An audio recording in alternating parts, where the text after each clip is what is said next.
therefore, how you feel about the Filipino people in general now, 3 years after EDSA? No different.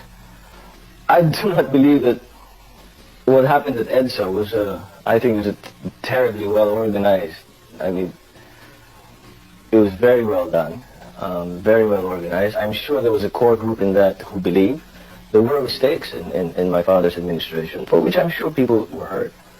But I do not think, and I didn't think then and do not think now, that that was representative of the majority of the 54 million then Filipinos. I still don't think so.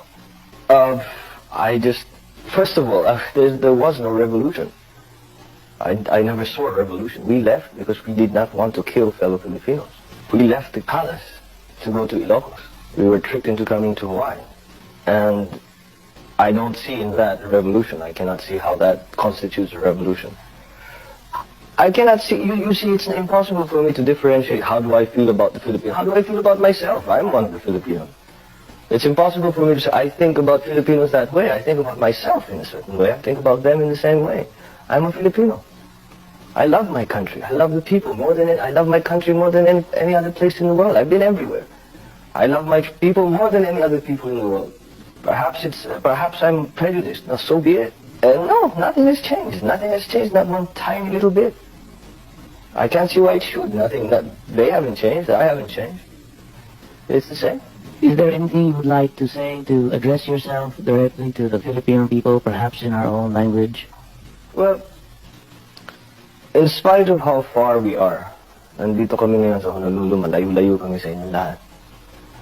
Nalalaman namin at naririnig namin ang mga nangyayari sa ating bayan. Asahan ninyo na gagawin namin lahat ng kaya namin gawin upang kayong tulungan. But the Filipinos must come to a political maturity at this point in their history.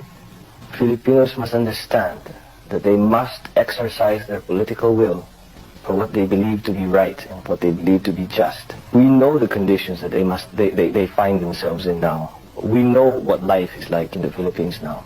They know much better than we do.